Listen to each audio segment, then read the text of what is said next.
So I imagine that I was standing next to Bruce Willis, one of my idols, one of cinematic idols. I certainly didn't base my life on the teachings of John McClane, but I liked that he was the everyman hero. And I really liked that Bruce came from New Jersey. That was important to me. I was like, this motherfucker came from Penns Grove, New Jersey, and now he's John McClane. Like, you could come from New Jersey and something cool would happen. So I was emotionally invested in it. I was a huge Moonlighting fan and stuff, not just the Die Hard stuff, but the Moonlighting was to me, pornography for the ears, because it was all about dialogue, and he delivered it so perfectly.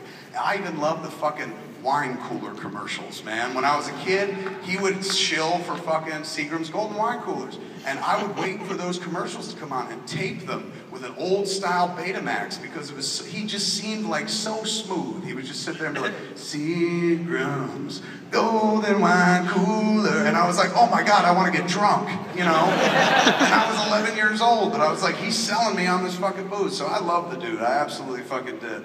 So, imagine if I was standing on a street in Brooklyn, and we're at a light. There's a stop sign here, so traffic is coming up a side street, and so periodically, traffic has to stop. And I'm standing, imagine me, if this ever happened, which it didn't, but imagine, pretend if you will, I'm standing next to Bruce Willis. And it's awkward because he doesn't really like to engage that much. You wait for him to talk to you and stuff. But, you know, I wanted to be there for him in my imagination if this ever really did happen. I wanted to be there for him and stuff, you know, because that's your job as the director. So I was just making myself available. I'd read in some stories that all I did was smoke weed and hide in my trailer, but that was absolute bullshit. I lived on that set because I respected the man from the jump. So there I am standing next to him. Imagine if I was standing next to him. Make pretend I was standing next to him. And a Glacier truck pulls up. And a Glacier truck, for those who don't know, a truck that has glass, big panes of glass on it and stuff.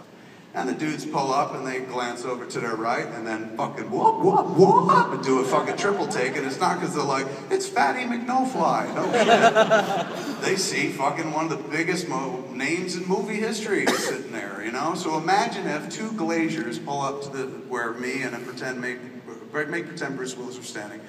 And the Glaciers see Bruce and go absolutely apeshit. Go, woo, Die Hard! They don't use his name. They call him by the title of the movie.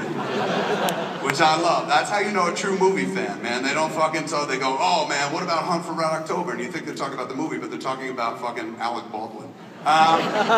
These cats go, Die Hard! Woo! Die Hard, man, I got all the movies. I got Die Hard 1, 2, 3, and 4. I fucking love you! And I'm fucking smiles, man. I love that. I love when people see people that they fucking, that they dig, that they like their work, and they fucking lose all sense of propriety and just go like, it's you, it's fucking you. And, you know, I've seen that firsthand when some people go like, you're Silent Bob, but this was over the top. This dude was like crazy. I was shocked he didn't get out and ask for an autograph.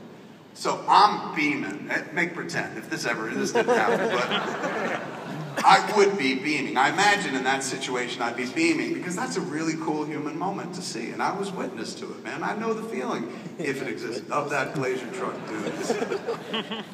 But then imagine, make pretend if you will, in an effort to make conversation with one of the most emo bitches on the planet. Make pretend, because this didn't happen. You turn to your right and you go, that's gotta feel awesome, man. That's gotta feel awesome. Isn't that great? And just make pretend. This never happened, I promise you, but just make pretend. Imagine, if you will, write yourself a script where somebody says the worst thing they could fucking say in that moment. Just pretend. Imagine if the dude turned to me and said, I hate the ones that scream Die Hard the most. Oh. Imagine how your heart would fucking break.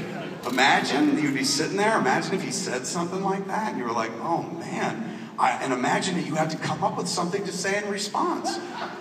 So I imagine I would say something like, you know, I made Clerks 15 years ago and people still yelling at me and I think that's awesome, man. Like, that would make me feel good.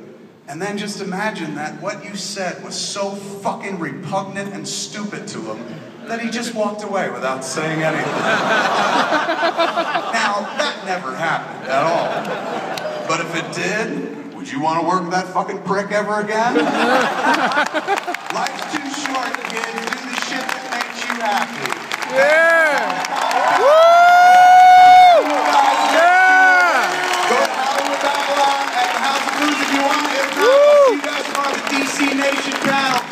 Tommy, go!